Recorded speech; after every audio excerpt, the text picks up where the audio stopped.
বাণীপুর লোক উৎসবে এটা আমার প্রথম বছর। এত সুন্দর মেলা, এত মানুষের সমাগম, যে মেলাতে গান গাইতে পারাটা সত্যিই ভাগ্যের ব্যাপার। আমাকে ওনারা আমন্ত্রণ জানিয়েছেন এখানে গান গাইতে, খুব ভালো লাগছে। খুব ভালো পরিবেশ, খুব ভালো স্টেজ এবং খুব ভালো দর্শক।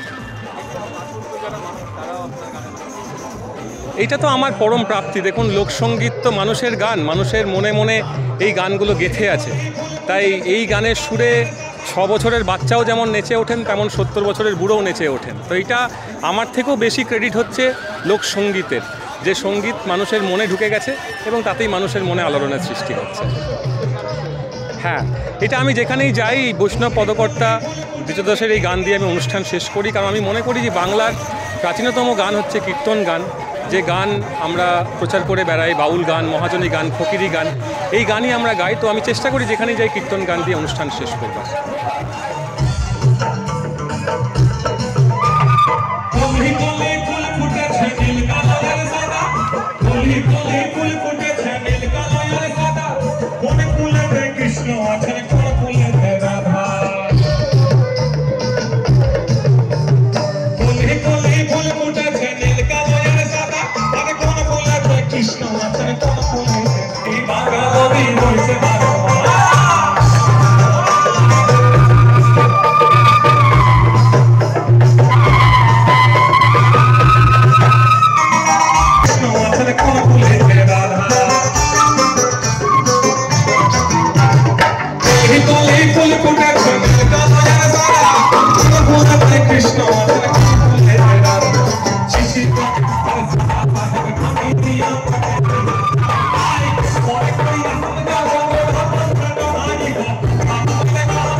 আমি তো ছেড়ে দেবো না, আপনারা ছেড়ে দেবেন নাকি?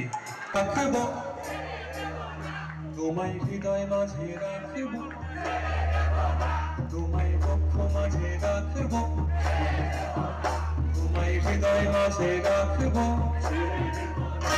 কর্মকর্তাদের দিকে আসি, অনেকক্ষণ ধরে পাশে বসে গান শুনলেন। তোমায় হৃদয় মাঝে রাখবো, তোমায় হৃদয় মাঝে রাখবো, তোমায় বক্ষ মাঝে রাখবো, ওগো ছেড়ে দিলে সোনা, ছেড়ে দিলে সোনা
সবাই আবার দেখা হবে।